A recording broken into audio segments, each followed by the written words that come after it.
من الشيطان اللعين الرجيم. بسم الله الرحمن الرحيم. الحمد لله الذي هدانا لهذا وما كنا لنهتدي لولا أن هدانا الله. لقد جاءت رسل ربنا بالحق والصلاة والسلام على النبي الأمي الخاتم لما سبق والفاتح لمن غلق المعلن الحق بالحق أبي القاسم محمد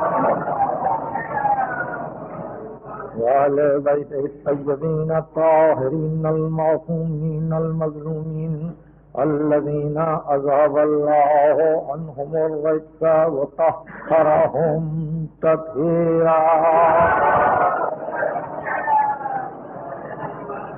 أما بعد فقد قال الله سبحانه وتعالى في محكم كتابه الحكيم: إن في ذلك لذكرى لمن كان له قلب أو ألقى السمع وهو شهيد. صلوات.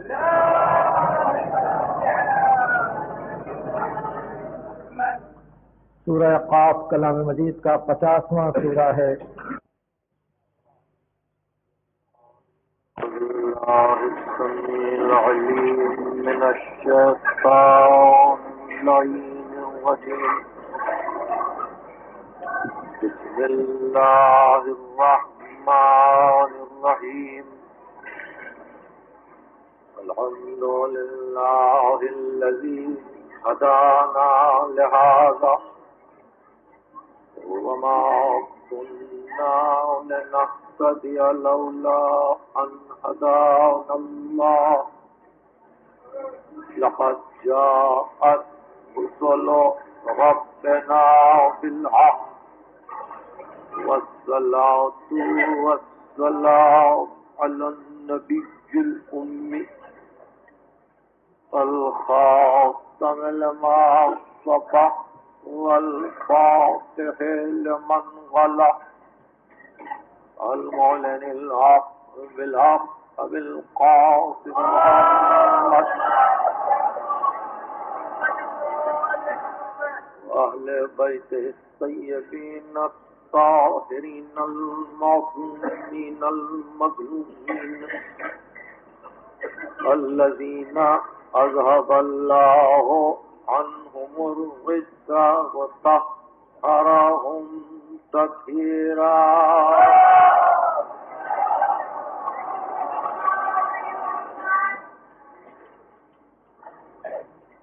أما بعد فقد قال الله سبحانه وتعالى في محكم كتابه الحكيم: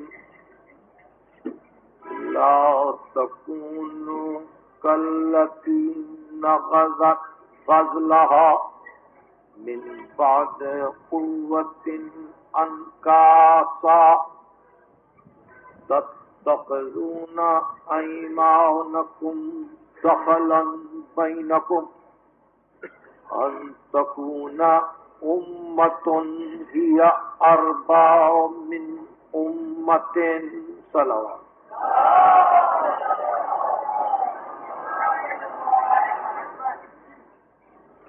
یہ سورہ نحل کی آیت ہے. سورہ نحل کلام مجید کا 16واں سورہ ہے. اس آیت کی تلاوت ثانیہ زہرا جناب زینب صلوات اللہ وسلامہ علیہا نے اپنے خطبے میں فرمائی اور وہ خطبہ کوفے کے بازار میں دیا گیا تھا. کبھی فرصت ملے زمانہ ساتھ دے تو اس عنوان سے بھی غور و فکر کی ضرورت ہے کہ آل محمد نے کب اور کن مواقع پر قرآن مجید کی کن آیتوں کی تلاوت کی ہے. انہی مواقع میں سے ایک موقع یہ ہے کہ بازار میں کوفے کے جب نوبت الزہرا تو فقر مریم و رشک صفورہ نے اپنے خطبے کو شروع کیا تو اس وقت بے اختیار آپ نے سورہ نحل کی اس آیت کی تلاوت کی۔ اب اس کا ترجمہ سنیے، نہ بنو اس عورت کی طرح سے جس نے بڑی محنت کے ساتھ سوت کو کاٹ کر دھاگا تیار کرنے کے بعد پھر اس کو خود الجھا دینا چاہا ہو، خود اس کو توڑ دیا ہو، بکھیر دیا ہو، اس عورت کی طرح سے نہ بنو۔ تمہارے عہد و پیمان کا بھی یہی حال ہے، تم نے جو اتنے قسمیں کھائی تھی تمہارا بھی یہی حال ہے کہ اس محنت کے بعد تم اپنی ساری محنتوں کو بکھیر رہے ہو۔ فقط اس بات پہ تمہاری قسمیں ٹوٹ گئیں کہ تم یہ چاہتے ہیں کہ جس طبقے کو اکثریت حاصل ہے اس سے تم کو کچھ فائدہ پہنچ جائے۔ ان تکون امۃ ہی اربا من امۃ، تم یہ دیکھ رہے تھے کہ میجورٹی گروپ سے تم کو فائدہ پہنچ سکتا ہے تو تم نے اپنے عہد و پیمان توڑ دیے۔ ذرا حال ہے کہ تم کو معلوم ہے کہ خداوند علی اعلی مہلت دے رہا ہے، اور مہلت اس طرح سے دی جا رہی ہے کہ انما یبلوکم اللہ بہ، خدا اسی اکثریت سے فائدے کی اٹھانے کی ہوس میں اس نے تمہارا امتحان پنہا رکھا ہے، اور اس امتحان کا نتیجہ یہ ہے کہ لِیُبَيِّنَ اللَّهُ یوم القیامت ما کنتم فیہ تختلفون، اور خداوند علی اعلیٰ تم کو آگاہ کر دے گا قیامت کے دن کہ تمہارے باہمی اختلافات کیا تھے۔ ایک مختصر سا عنوان ہے مختصر سے وقت کے لیے کہ شہزادی نے سورہ نحل کی اس آیت کی تلاوت کی اور یہ بتلایا کہ دیکھو صرف ایک گروہ کی خوشنودی کے لیے تم ایک جماعت کو تباہ کر رہے ہو، تم ایک جماعت کو پریشان کر رہے ہو، تم ایک جماعت کے قتل کے درپے ہو، اور اس حد تک تم نے یہ طے کر لیا کہ بہر صورت اس گروہ کی خوشنودی حاصل کی جائے اگرچہ گناہان کبیرہ صادر ہوں۔ اس آیت کی تلاوت اور اس کے ترجمے کے بعد اب میرا فریضہ یہ ہو جاتا ہے کہ اگر کوفے کے اس خطبے کو مسلسل کر دیا جائے جناب زہرا کے خطبہ فدق سے تو پتہ چلے گا کہ فدق سے کربلا مسلسل ہے، تو پتہ چلے گا کہ فدق سے کربلا مسلسل ہے، یعنی ہر جگہ یہی کوشش رہی کہ کسی نہ کسی طبقے کی خوشنودی حاصل کی جائے، کسی نہ کسی طبقے کی دلداری کی جائے، اس سے فائدہ اٹھایا جائے اور حق کو پس پشت ڈال دیا جائے۔ یہ گفتگو اس لیے ضروری ہے کہ جناب فاطمہ زہرا صلوات اللہ وسلامہ علیہا خطبہ فدق میں جن آیتوں کی تلاوت کی وہ ساری آیتیں اس بات کی گواہ ہیں کہ یہ سلسلہ احتجاج کا باقی رہنے والا ہے، اور اس سلسلہ احتجاج کو شہزادی نے اس کی ابتدا کی اور اس کے بعد ہر دور میں یہ احتجاج ہوتا رہا اور آج بھی ہو رہا ہے، لیکن اصل اصول احتجاج کے زہرا کے خطبے میں مضمر کر دیے گئے۔ اب اس کے بعد ایک اور مسئلہ باقی رہ جاتا ہے، وہ یہ ہے کہ ہم اپنے اعمال میں، افکار میں، عبادات میں، احکام میں، جیسا کہ اس سے پہلے یہاں کی مجلس میں اور گزشتہ میری تقریر میں جو میں نے مرکزی امام بارگاہ لیاقت آباد میں کی تھی، میں نے یہ عرض کیا تھا کہ ہمارے عمل کا دار و مدار یہ ہے کہ ایک دائرے میں ہمارے سارے اعمال ہیں اور ان اعمال کے لیے ایک مرکز ہوتا ہے، ہر عمل اس مرکز سے قریب تر ہوتا ہے۔ اب اگر کوئی شخص ہمارے عقائد کے اعتبار سے ہم سے یہ پوچھے کہ سیدہ کے متعلق تمہارا یہ عقیدہ کیوں ہے، یا ہم سے یہ پوچھے کہ جناب زینب کے متعلق تمہارا یہ عقیدہ کیوں ہے، کہ ان کا قول حجت ہے، ان کا فعل حجت ہے، ان کا ثبوت حجت ہے، اگر کوئی یہ کہے تو ہم فوری طور پر نہیں بتلا سکتے، ہم واقعی نہیں بتلا سکتے ہیں کہ ہمارا یہ عقیدہ کیوں ہے، اس لیے نہیں بتلا سکتے۔ یہ بہت غور سے سنیے، میں شاید اپنی کسی آنے والی تقریر میں زیادہ صراحت سے عرض کروں گا۔ ہم اس لیے نہیں بتلا سکتے کہ ہمارے پاس عبادات و احکام و عقائد کی ایک زنجیر ہے، ایک زنجیر ہے، یہ سب مسلسل ہیں، ایک کڑی کو سمجھانے کی کوشش میں پوری زنجیر کو سمجھانے کی ضرورت دائی ہوتی ہے۔ اس لیے درمیان میں سے اگر ہم سے کوئی پوچھے کہ پاؤں کو کیوں نہیں دھویا، مسا کیوں کیا، سر پہ مسا کیوں کیا، تو ہم صرف یہی کہیں گے کہ ہمارے پاس مجتہد عالم کا فتویٰ یہ ہے، اس سے زیادہ ہم استدلال نہیں کر سکتے، مجبوری نہیں ہے مگر ہم نہیں کر سکتے یا نہیں کرنا چاہتے۔ اس بحث کو پھر سمجھنے کی کوشش کیجیے، یعنی درمیان میں سے آپ کے احکام و عبادات کے کوئی شخص کسی مسئلے کو لے کے پوچھے کہ اس کو سمجھانے کی کوشش کیجیے، تو آپ کا واحد جواب یہ ہوگا مجتہد عالم کا فتویٰ ہے، اگر فروع دین میں ہے اور اگر اصول میں ہے تو ہمارے عقائد، اور اگر اس نے کہا کہ مجتہد عالم کا فتویٰ کس بنا پر، آپ نے کہا نفس معصوم کی بنا پر، نفس معصوم کی بنا پر، اس بات سے کہ امام حسن عسکری اور حضرت حجت نے یہ فرمایا۔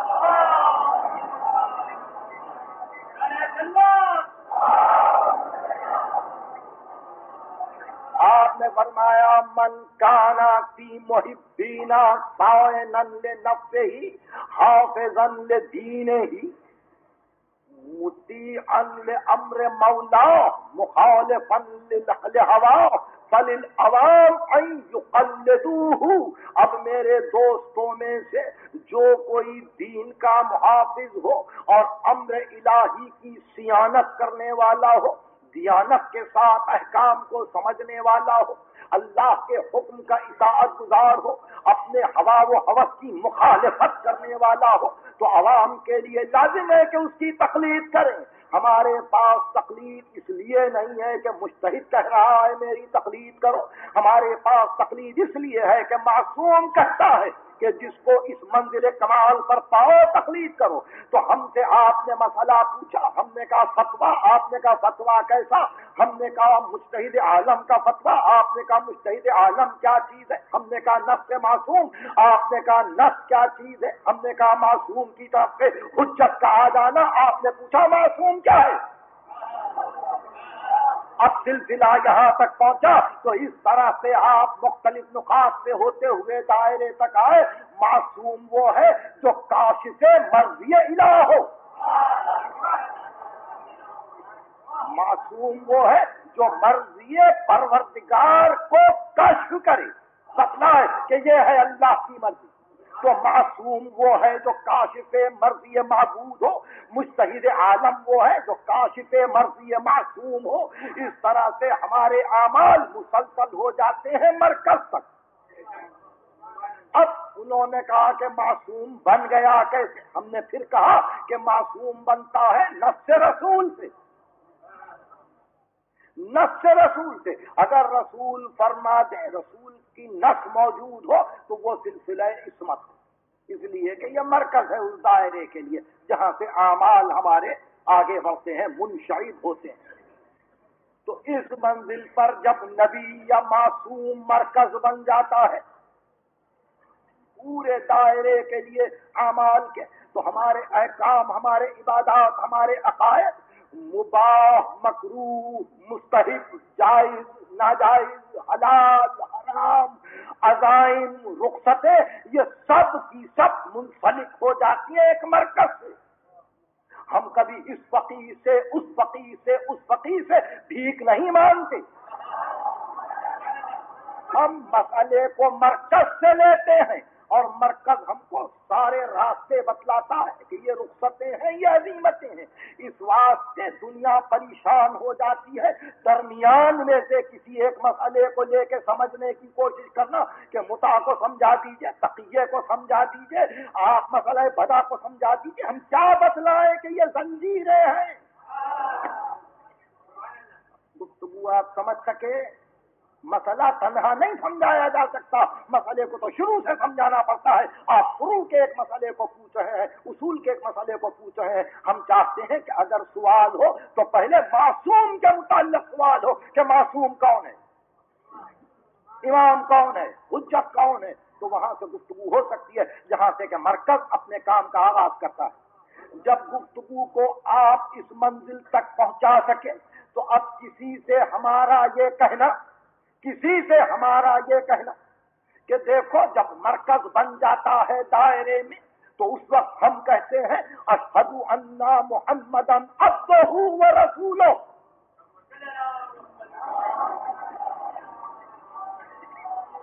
میں چاہتا ہوں کہ اس تقریر کے ایک ایک لفظ کو محفوظ کرنے کی آپ کوشش کریں. ہم نے کہا اشہد ان محمدا عبدہ و رسولہ، میں گواہی دیتا ہوں کہ محمد اس کا عبد ہے اور رسول ہے. جب خود گواہی یہ دی گئی ہر نماز میں اور ملت مسلمہ نے یہ گواہی دی کہ محمد اس کا عبد ہے اور رسول ہے، تو کون کہتا ہے کہ محمد کی پرستش کی جا رہی ہے؟ کون کہتا ہے کہ محمد معبود ہے؟ کون کہتا ہے کہ محمد خدا ہے؟ جب ہم گواہی دے رہے ہیں کہ وہ عبد ہے اور رسول ہے. آپ نے دیکھا مرکز میں محمد آئے، ہم نے گواہی دی کہ یہ عبد ہے اور رسول ہے. اور اگر عبدیت کا اعتراف کرتے ہوئے اس کے سنگ آستہ پر ہم نے پیشانی رکھ دی تو یہ شرک کیوں ہوا؟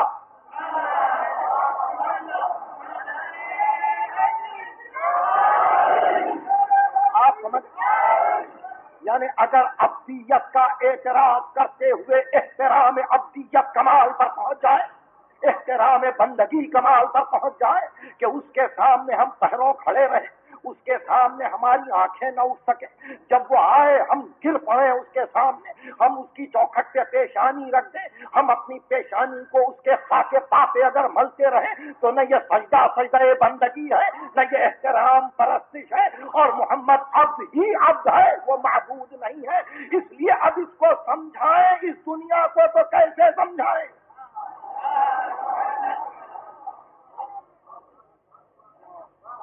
بھئی جب کہہ رہے ہیں اشہد ان محمدا عبدہ و رسولہ تو محمد کی عبدیت کا اعتراف ہو رہا ہے کہ وہ عبد ہے.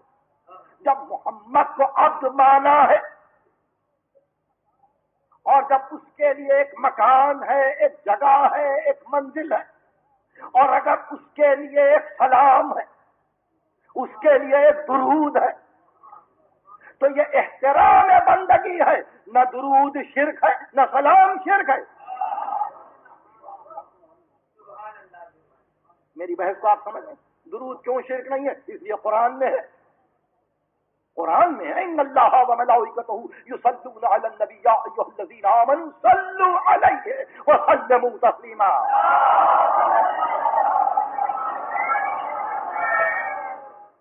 درود کا حکم آیا، درود کا حکم آیا. درود شرک نہیں ہے،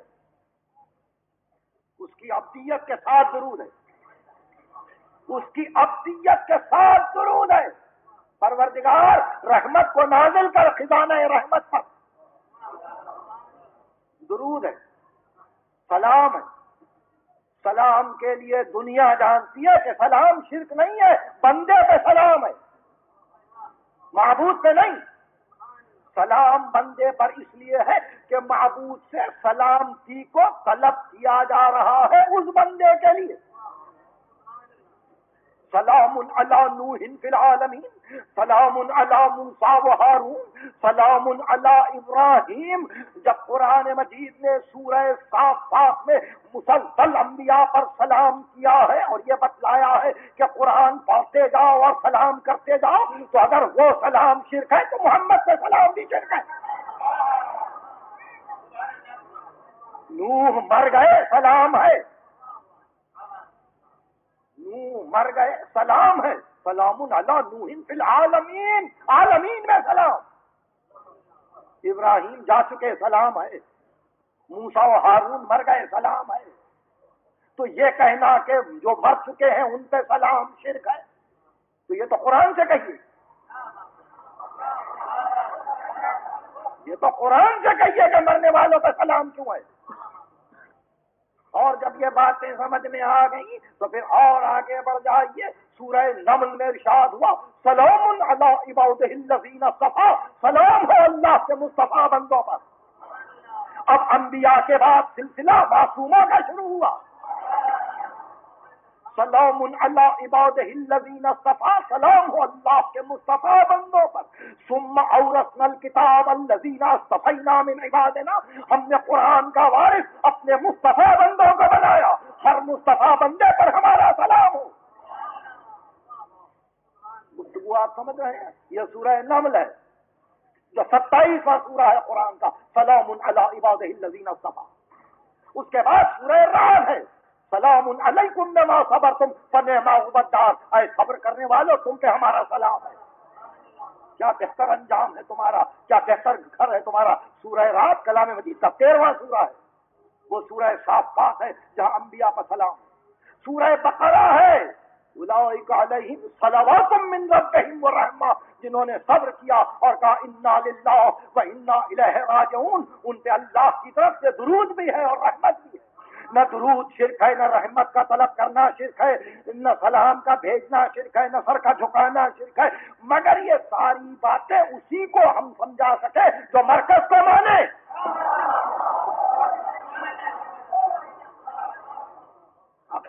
اس کو کیسے سمجھائے جو کسی جماعت کو خوش کرنے کے لیے ہر گناہ کبیرہ کے لیے تیار ہو جائے.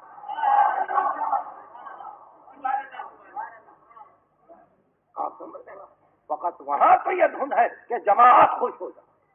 ان تکون امۃ ہی اربع من امۃ، ایک جماعت فائدہ دے رہی ہے، چلو اس کو خوش کرو. ورنہ نہ یہاں مسئلہ فروعی بن رہا ہے نہ مسئلہ اصولی بن رہا ہے. اصول کے اعتبار سے یہ بحث ختم کی ہم نے کہ اگر ہم کہہ رہے ہیں کہ وہ محمد عبد ہے اور رسول ہے تو اگر پیشانی جھک جائے تو بندگی نہیں ہے، وہ سجدہ نہیں ہے. اگر ہم نے اپنی پیشانی کو اس کے آستانے سے زندگی بھر بھی نہیں اٹھایا تو وہ ہماری پرستش نہیں ہے اس کی ذات کے لیے، بلکہ احترام بندگی ہے. اسی واسطے جب ہم کسی معصوم کی زیارت کے لیے جاتے ہیں تو زیارت سے پہلے حکم یہ ہے کہ 34 مرتبہ آواز ہو اللہ اکبر، اللہ اکبر، پھر آگے بڑھو، پھر 33 مرتبہ پکارو اللہ اکبر، پھر آگے بڑھو، پھر 33 مرتبہ کہو اللہ اکبر. جب اس کی کبریائی کو منوا لیا پھر آواز دی السلام علیک یا ابن رسول اللہ. خدا کہہ کے تو سلام نہیں کیا نا. بدعت کیا ہے، شرک کیا ہے. اور پھر یہ کہہ کے سلام کیا ہر معصوم کو اشہد انک قد اقمت الصلاۃ وآتیت الزکاۃ وامرت بالمعروف ونہیت عن المنکر. تو نے نماز کو قائم کیا میں گواہی دیتا ہوں، یعنی وہاں بندگی فروغ پا رہی ہے میں گواہی دیتا ہوں. تو نے زکوٰۃ کی عادت ڈلوائی میں گواہی دیتا ہوں. یعنی ہم نے اپنی زیارتوں میں اگر معصوم کو یاد کیا تو بے اعتبار بندگی یاد کیا کہ تم نے اللہ کی اتنی بندگی کی. مگر جہاں ذوق بگڑا ہوا ہو، جہاں مذاق بگڑا ہوا ہو، جہاں معرفت کی ہوا نہیں چلتی ہو، وہاں کیسے سمجھایا جائے مسئلے کو زنجیر سے الگ کر کے کہ سیدہ کی قبر کو ضائع نہیں ہونا چاہیے تھا. بحث وہاں نہیں ہوتی، بحث تو مرکز میں ہوتی کہ جہاں بدعت کا خطبہ دیتے ہوئے شہزادی یہ کہتی ہے کہ کیا تم نے قرآن کو بھلا دیا.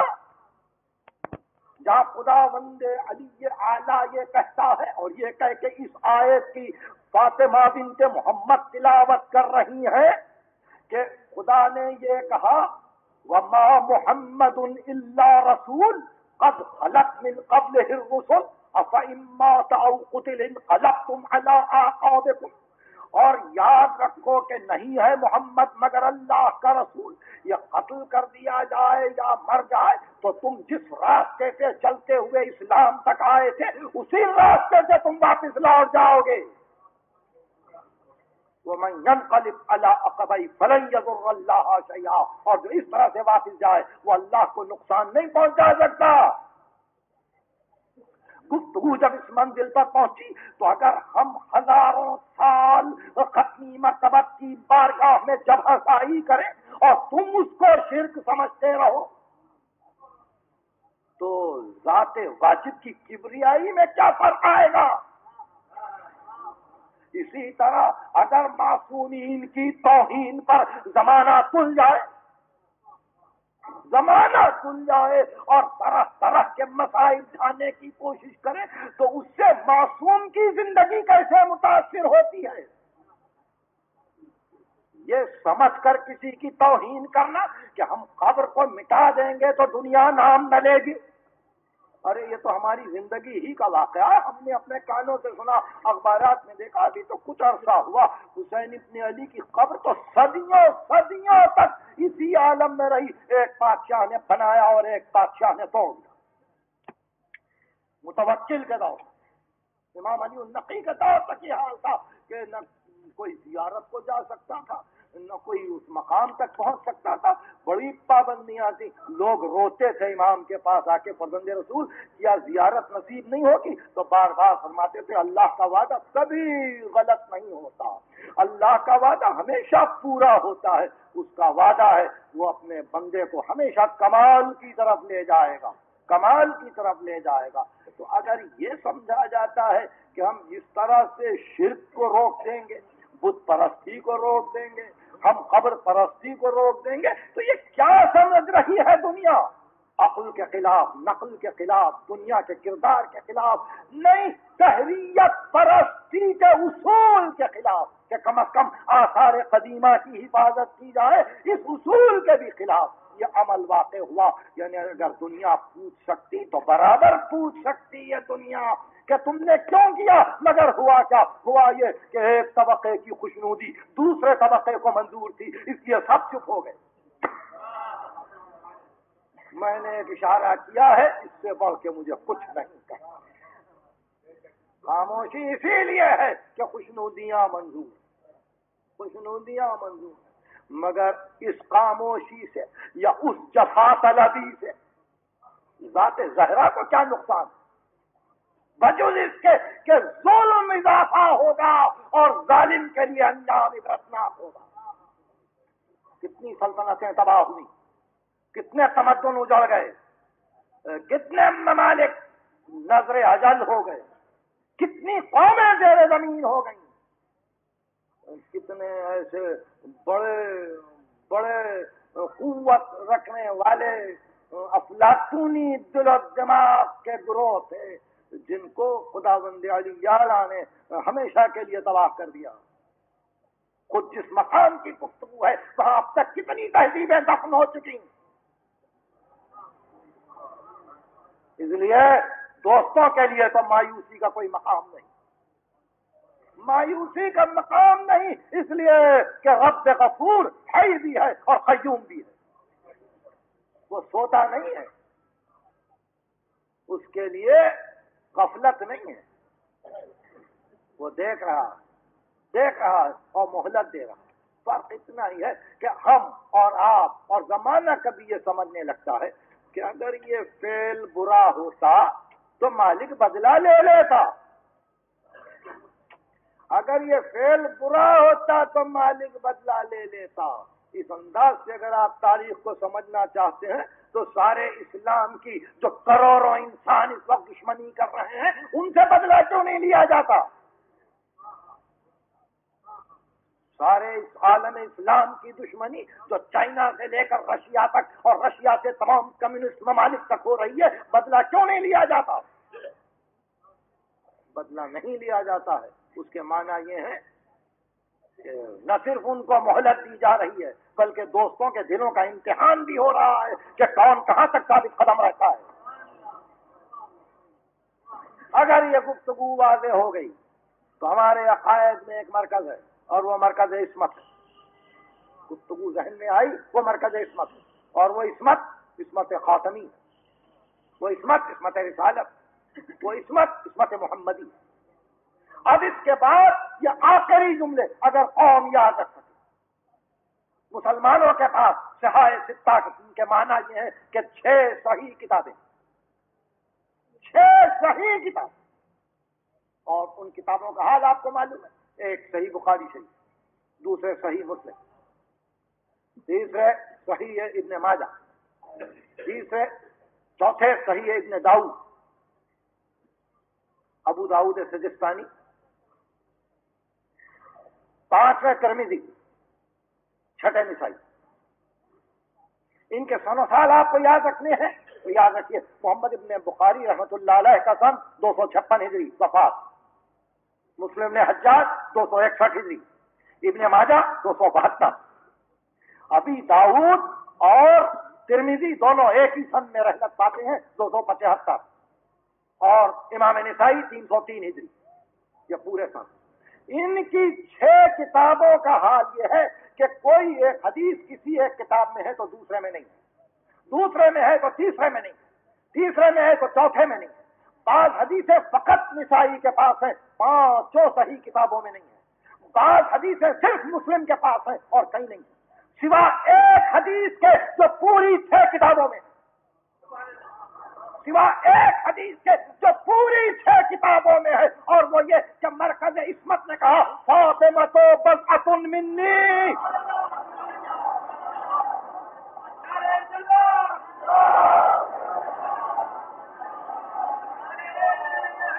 آپ یاد رکھیں گے اس کو, یہ اہم ترین مسئلہ. پوری 6 کتابوں میں یہ حدیث آئی ہے. اس کو بخاری نے لکھا, مسلم نے لکھا, ابن ماجہ نے لکھا, ابو داؤد سجستانی نے لکھا, ترمذی نے لکھا, نسائی نے لکھا. پوری 6 کتابوں میں یہ ہے کہ رسول نے فرمایا فاطمہ میرے دل کا ٹکڑا ہے, یہاں ختم نہیں کیا. من آذاہا فقد آذانی. جس نے زہرا کو اذیت دی اس نے مجھے دی.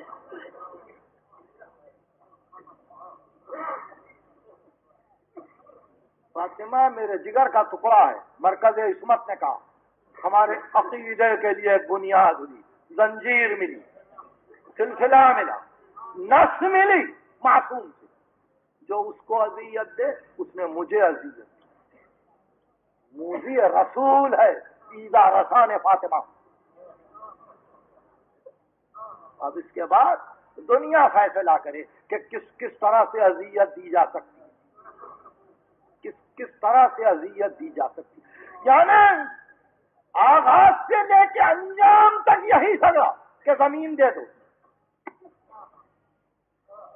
اب ذہن میں رکھیے, سوچیے اور یہی جھگڑا کہ یہ نہ رہے, یہاں تک کہ قبر کی زمین بھی دے دو, یہ بھی نہ رہے. اب اس سے رسول اگر خوش ہے تو ظاہر ہے جو استنباط آپ کر سکتے ہیں وہ بجا ہے. مگر اس سے اگر زہرا کو اذیت ہوئی ہے تو رسول کو اذیت ہے. اور ساری کتابیں پڑھنے والے, صحائح ستہ پر نظر رکھنے والے اب تو فاطمہ کو سمجھے. فاطمہ خدیجہ کی بیٹی, خدیجہ کی ایک بیٹی وہ جو صاحب اولاد ہے. مورخین نے لکھا اور بیٹیاں تھیں, مگر مورخین نے یہ بھی لکھ دیا کہ کسی بیٹی کو اللہ نے اولاد نہیں دی. یعنی محمد کی بیوی خدیجہ کی ایک بیٹی کی اولاد ہے جس سے رسول کی آل دنیا میں پھیلی اور رسول کا نام چلا, کوثر بنا. اور پھر وہ خدیجہ نہیں کہ جس کے متعلق دنیا یہ کہے کہ ہم نے پالا تھا. وہ خدیجہ نہیں جس کے لیے دنیا یہ کہے کہ ہم نے شادی میں مدد کی تھی. وہ خدیجہ نہیں کہ دنیا احسان جتائے ہم نے خدیجہ کے خاندان کی پرورش کی تھی. وہ خدیجہ جس نے عرب کی پرورش کی, جس نے مسلمانوں کی پرورش کی، جس کے گھر سے مسکین، فقیر، اسیر، یتیم کبھی محروم نہیں گیا، وہ ختیجہ کہ جس کا مال رسول نے اپنی قوم کے لیے وقف کر دیا تھا کہ کوئی حیران نہ ہو، وہ ختیجہ کہ جس کے متعلق کس شان سے ایک ایک مصنف لکھتا ہے، خصوصاً شبلی نعمانی، کہ اسلام مرہون منت ہے دولت ختیجہ کا۔ ختیجہ کی دولت اسلام کے کام آئی اور ختیجہ کی بیٹی فاقے کرتی رہی۔ کبھی کسی کو یہ احساس نہیں ہوا کہ زہرا سے یہ پوچھے، زہرا آج تیرے بچے بھوکے کیوں ہیں؟ اور کس وقت؟ جبکہ بدر کی غنیمتیں تقسیم ہو چکی، جبکہ خیبر کا مال تقسیم ہو چکا، جبکہ خندق کا مال سب میں تقسیم ہو چکا، جبکہ ایک ایک بدوی صحرائی مفلس عرب غنی بن چکا، دولت مند بن چکا۔ ایسے موقع فاقے پر فاقہ، رحمت پر رحمت، اور اس عالم میں جا کے کہتی ہیں میرا حق دے دو۔ یہ کہہ کے واپس کر دیا جاتا ہے کہ نہیں، یہ حق تو ملت کا۔ ملت کو حیا نہیں آئی یہ سوچ کر کہ ختیجہ کا مال ہم نے کھایا ہے، ہم بھی اپنا مال زہرا کو دے دیں؟